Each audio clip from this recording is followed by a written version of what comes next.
गुडू barrage में 24 कलाकनि अंदरि नंढी ॿोॾि डिक्लेयर थियण जो इम्कान आहे। पंजाब ऐं केपी में बरसातुनि ऐं सलेमान जे पाणी जो सिंधु दरिया में छोड़ थियण बाद सिंधु दरिया में पाणी जी सतह में वाध जो सिलसिलो जारी आहे। गुडू बैराज वटि पाणी जो मथां वहिकरो 1,86,339 क्यूसेक रिकॉर्ड कयो वियो।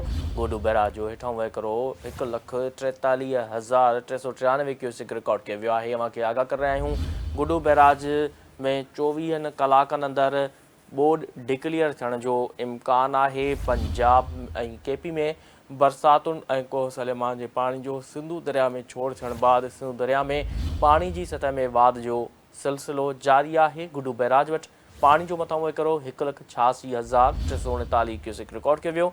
गुडू बैराज जो हथां वहिकरो 1,43,393 क्यूसेक रिकॉर्ड कयो वियो आहे। वधीक तफ़सील मालूम कंदासीं। टेलीलाइन ते मौजूदु आहे गुडू बैराज खां असांजा टीवी न्यूज़ रिपोर्टर बालाज दस्ती। जी बालाज, ॿोॾि डिक्लेयर थियण जो इम्कान आहे, हिन बाबति आगाह कजो। हाँ जी, तव्हां ॿुधंदो पंजाब ऐं केपी में मुसलसल बरसातुनि बाद ऐं पंजाब जे जेको जाबलू इलाइक़ो आहे पोइ सलेमान उनजो बरसाती पाणी जो सिंधु दरिया में छोड़ बाद केतिरनि ॾींहंनि खां सिंधु दरिया जे पाणी वहिकरनि में वाध वारो सिलसिलो जारी आहे। जंहिं त अॼु गुडू बैराज वटि मथां वहिकरो 1,86,933 क्यूसेक रिकॉर्ड कयो आहे। हेठां वहिकरो 1,43,393 क्यूसेक रिकॉर्ड कयो आहे।